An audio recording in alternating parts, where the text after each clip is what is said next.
Welcome to செந்திபாஸ் channel. இன்றைக்கி என்ன video பார்க்க போகிறோம் அப்படின்னா, சண்டே ஒரு ஃபங்க்ஷன் போயிருந்தோம். அதை தான் உங்கள் கூட ஷேர் பண்ணியிருக்கேன்.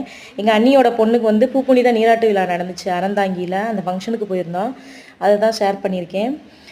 இந்த ஃபங்க்ஷனை வந்து பூப்புனித நீராட்டு விழா, மஞ்சள் நீராட்டு விழா, பூப்படைதல் விழா, பருவமடைதல் விழா இப்படின்னு ஏகப்பட்ட பேரில் சொல்லுவாங்க. இந்த சடங்கு கண்டிப்பாக நம்ம ஒவ்வொரு பெண் பூப்படைந்த உடனே செய்கிறது ரொம்ப நல்லது. ஒரு சின்ன அளவுலையாவது நம்ம செய்யணும். பெரிய அளவில் ஃபங்க்ஷன் நடத்தாட்டா கூட அதுதான் வீட்டுக்கு நல்லது, ரொம்ப நல்லது, நம்ம பாரம்பரியமானது அப்படின்னு சொல்லி சொல்கிறாங்க. இந்த விழா கொண்டாடுறதுனால ஒரு பெண் வந்து உடல் மற்றும் மன ரீதியாக புத்துணர்ச்சி அடைவா அப்படின்னு சொல்லி சொல்கிறாங்க. இது ஒரு புனிதமான ஒரு விழா தான் அப்படின்னு சொல்லி சொல்கிறாங்க. நம்ம குடும்ப உறுப்பினர் மற்றும் மற்ற உறவினர்களெல்லாம் நம்ம கூப்பிட்டு இந்த விழா நடத்துறதுனால நம்ம அனைவரும் மன மகிழ்ச்சியோட சந்தோஷமாக இருக்கும். அப்படி இந்த ஃபங்க்ஷன் பண்ணுறது நல்லதுன்னு சொல்கிறாங்க. இவங்க தான் எங்கள் அண்ணி. இவங்க பொண்ணுக்கு தான் இன்றைக்கி ஃபங்க்ஷன் நடந்துச்சு. நான் இங்கே எடுத்த ஒரு சின்ன சின்ன கிளிப்பிங்ஸ் தான் உங்கள் கூட ஷேர் பண்ணியிருக்கேன். இவள் வந்து எங்கள் பெரிய மச்சான் பொண்ணு. பொதுவாகவே நம்ம ஒரு ஃபங்க்ஷனுக்கு போகிறோம் அல்லது நம்ம வீட்டில் நடக்கக்கூடிய ஃபங்க்ஷன் அப்படின்னா ரொம்பவே ஹாப்பியாக இருப்போம். இங்கேருந்து தான் நமக்கு சுறுசுறுப்பு வரும்னே தெரியாது. அவ்வளோ சீக்கிரம் கிளம்பி போவோம். அப்படி தான் எங்களுக்கு இருந்துச்சு. இந்த வீடியோ பிடிச்சிருந்துச்சுன்னா லைக் பண்ணுங்கள், ஷேர் பண்ணுங்கள், கமெண்ட் பண்ணுங்கள், சப்ஸ்கிரைப் பண்ணிக்கோங்க.